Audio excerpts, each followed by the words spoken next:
بسم اللہ الرحمن الرحیم۔ سورہ بقرہ کا آخری حصہ چل رہا ہے، 261 آیت سے شروع کریں گے اور آخر تک جائیں گے۔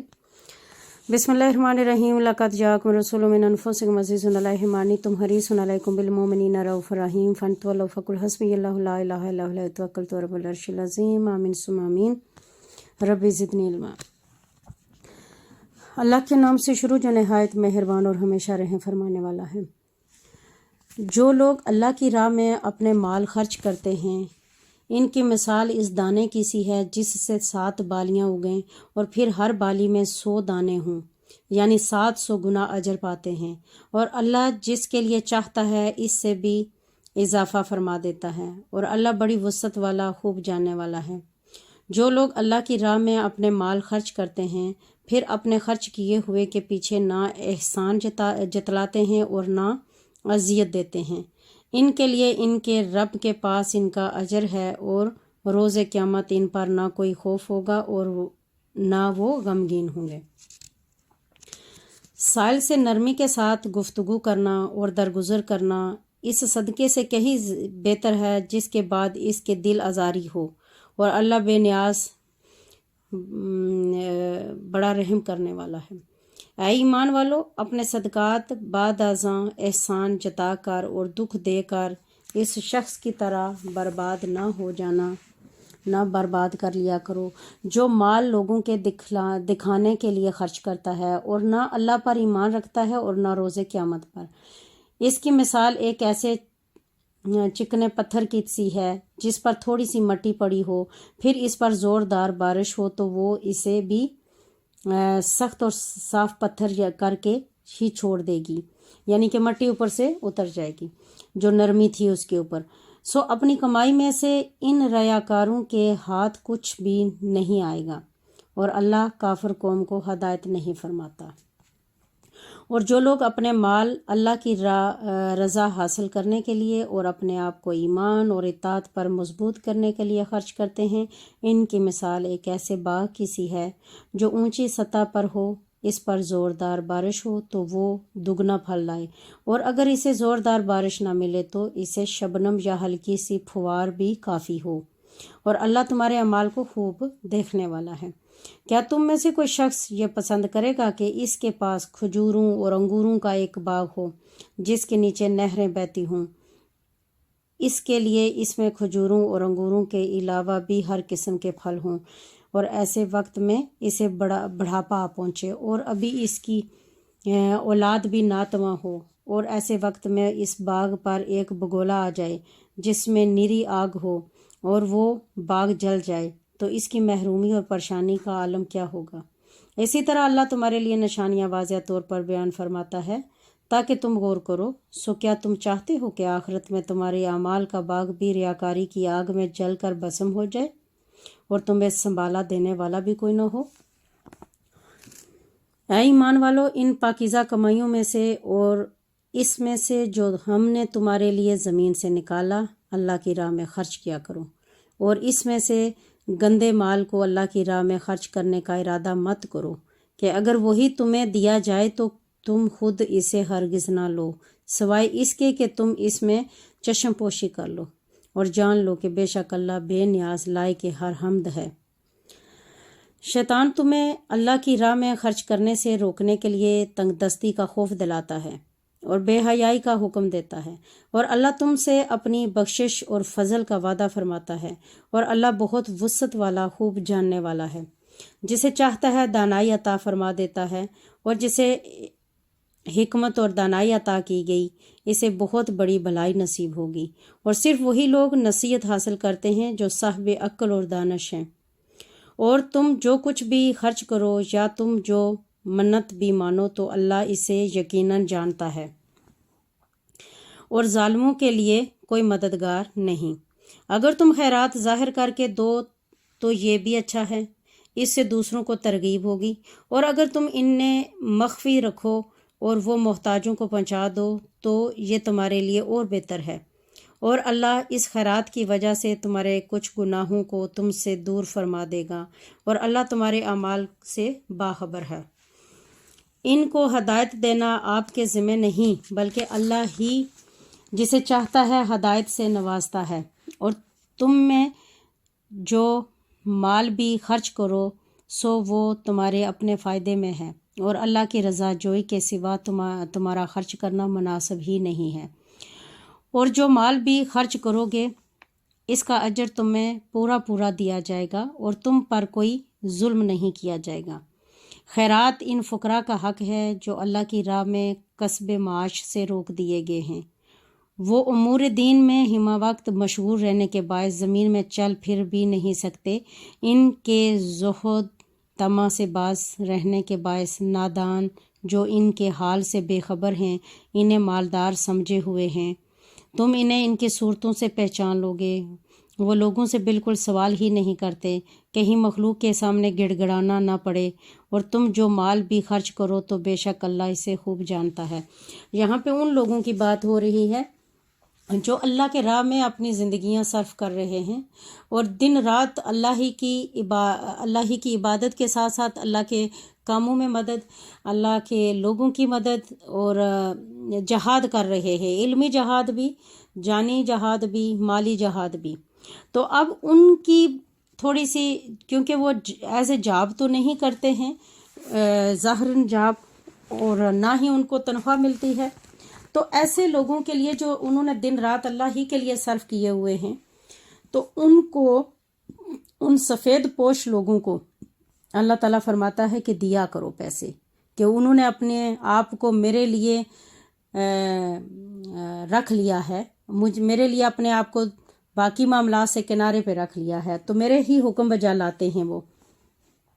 اور وہ دوسروں کے آگے ہاتھ بھی نہیں پھیلاتے، تو ان کے اوپر خرچ کرنا ہمارا حق ہے۔ جو لوگ اللہ کی راہ میں شب و روز اپنے مال پوشیدہ اور ظاہر خرچ کرتے ہیں تو ان کے لیے ان کے رب کے پاس ان کا اجر ہے، اور روز قیامت ان پر نہ کوئی خوف ہوگا اور وہ نہ رنجیدہ ہوں گے۔ یعنی کہ جو اللہ کے راستے پہ پیسہ خرچ کرتے ہیں، خیرات نکالتے ہیں، وہی سکون پاتے ہیں۔ جو لوگ سود کھاتے ہیں اور روز قیامت کھڑے نہیں ہو سکیں گے مگر جس کو اللہ تعالیٰ کھڑا کرے، جسے شیطان آصف نے چھو کر بدحواس کر دیا ہو، یہ اس لیے کہ وہ کہتے تھے کہ تجارت خرید و فروخت بھی تو سود کی مانند ہے، حالانکہ اللہ نے تجارت کو حلال فرمایا ہے اور سود کو حرام کیا ہے۔ بس جس کے پاس اس کے رب کی جانب سے نصیحت پہنچی سو وہ سود سے باز آ گیا،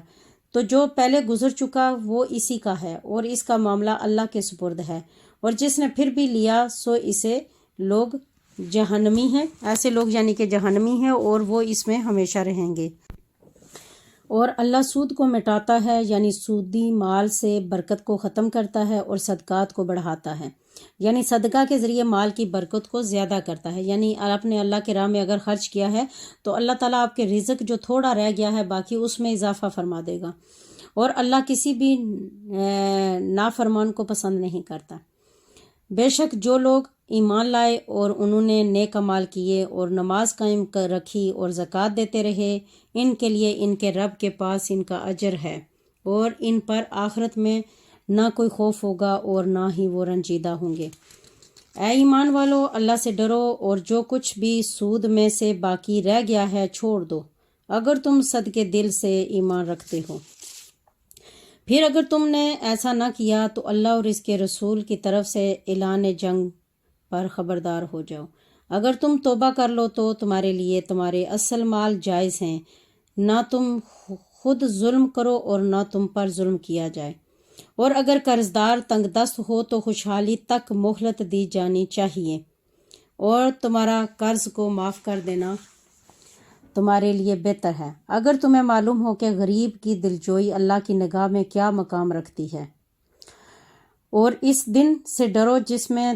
تم اللہ کی طرف لوٹائے جاؤ گے، پھر ہر شخص کو جو کچھ عمل اس نے کیا ہے اس کی پوری جزا دی جائے گی، اور ان پر ظلم نہیں ہوگا۔ اے ایمان والو، جب تم کسی مقررہ مدت تک کے لیے آپس میں قرضہ کا معاملہ کرو تو اسے لکھ لیا کرو، اور تمہارے درمیان جو لکھنے والا ہو اسے چاہیے کہ انصاف کے ساتھ لکھے، اور لکھنے والا لکھنے سے انکار نہ کرے، جیسا کہ اسے اللہ نے لکھنا سکھایا ہے، بس وہ لکھ دے، یعنی شرع اور ملکی دستور کے مطابق دیانت سے ادا کرے، اور مضمون وہ شخص لکھوائے جس کے ذمہ حق یعنی قرض ہو، اور اسے چاہیے کہ اللہ سے ڈرے جو اس کا پروردگار ہے، اور اس میں سے لکھواتے وقت کچھ بھی کمی نہ کرے۔ پھر اگر وہ شخص جس کے ذمہ حق واجب ہوا ہے نہ سمجھ یا ناتواں ہو یا خود مضمون لکھوانے کی صلاحیت نہ رکھتا ہو تو اس کے کارندے کو چاہیے کہ وہ انصاف کے ساتھ لکھوا دے اور اپنے لوگوں میں سے 2 مردوں کو گواہ بنا لو۔ پھر اگر دونوں مرد میسر نہ ہوں تو 1 مرد اور 2 عورتیں ہوں، یہ ان لوگوں میں سے ہوں جنہیں تم گواہی کے لیے پسند کرتے ہو، قابل اعتماد سمجھتے ہو، تاکہ ان 2 میں سے 1 عورت بھول جائے تو اس ایک کو دوسری یاد دلا دے، اور گواہوں کو جب بھی گواہی کے لیے بلایا جائے تو وہ انکار نہ کریں، اور معاملہ چھوٹا ہو یا بڑا اسے اپنی میعاد تک لکھ رکھنے میں اکتایا نہ کرو۔ یہ تمہارا دستاویز تیار کر لینا اللہ کے نزدیک زیادہ قرین انصاف ہے، گواہی کے لیے مضبوط تر، اور یہ اس کے بھی قریب تر ہے کہ تم شک میں مبتلا نہ ہو، سوائے اس کے کہ دست بدست ایسی تجارت ہو جس کا لین دین تم آپس میں کرتے رہتے ہو، تو تم پر اس کے نہ لکھنے کا کوئی گناہ نہیں، اور جب بھی آپس میں خرید و فروخت کرو تو گواہ بنا لیا کرو، اور نہ لکھنے والے کو نقصان پہنچایا جائے اور نہ گواہ کو نقصان ہو۔ اور اگر تم نے ایسا کیا تو یہ تمہاری حکم شکنی ہوگی، اور اللہ سے ڈرتے رہو، اور اللہ تمہارے ان معاملات کو حل کرنے کی تعلیم دیتا ہے، اور اللہ ہر چیز کا خوب جاننے والا ہے۔ اور اگر تم سفر پر ہو اور کوئی لکھنے والا نہ پاؤ تو باقبضہ رہن رکھ لیا کرو۔ پھر اگر تم میں سے ایک کو دوسرے پر اعتماد ہو تو جس کی امانت پر اعتماد کیا گیا اسے چاہیے کہ اپنی امانت ادا کر دے،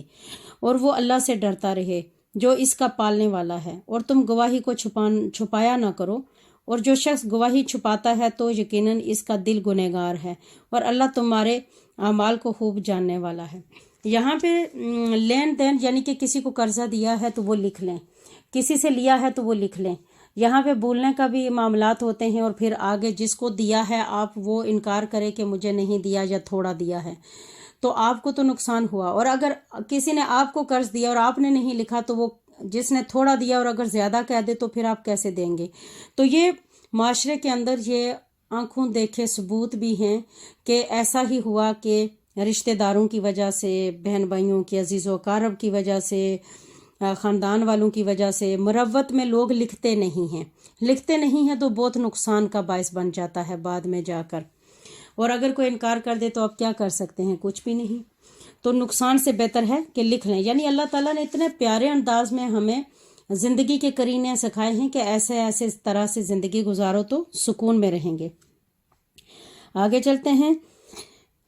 جو کچھ آسمانوں میں ہے اور زمین میں ہے سب اللہ ہی کے لیے ہے، وہ باتیں جو تمہارے دلوں میں ہیں خواہ انہیں ظاہر کرو یا انہیں چھپاؤ، اللہ تم سے اس کا حساب لے گا۔ پھر جسے وہ چاہے گا بخش دے گا اور جسے چاہے گا عذاب دے گا، اور اللہ ہر چیز پر کامل قدرت رکھتا ہے۔ وہ رسول اس پر ایمان لائے، یعنی اس کی تصدیق کی جو کچھ ان پر ان کے رب کی طرف سے نازل کیا گیا، اور اہل ایمان نے بھی سب ہی دل سے اللہ پر اور اس کے فرشتوں پر اور اس کی کتابوں پر اور اس کے رسولوں پر ایمان لائے۔ نیز کہتے ہیں کہ ہم اس کے پیغمبروں میں سے کسی کے درمیان بھی ایمان لانے میں فرق نہیں کرتے، اور اللہ کے حضور عرض کرتے ہیں کہ ہم نے تیرا حکم سنا اور اطاعت کی، قبول کی، آمین ثم آمین۔ اے ہمارے رب، ہم تیری بخشش کے طلبگار ہیں، آمین ثم آمین، اور ہم سب کو تیری ہی طرف لوٹنا ہے، آمین ثم آمین۔ اللہ کسی جان کو اس کی طاقت سے بڑھ کر تکلیف نہیں دیتا، اس نے جو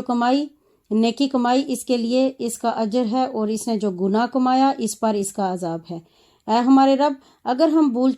بھول جائیں یا خطا کر بیٹھیں تو ہماری گرفت نہ فرما، آمین۔ اے ہمارے پروردگار، اور ہم پر اتنا بھی بوجھ نہ ڈال جیسا تو نے ہم سے پہلے لوگوں پر ڈالا تھا،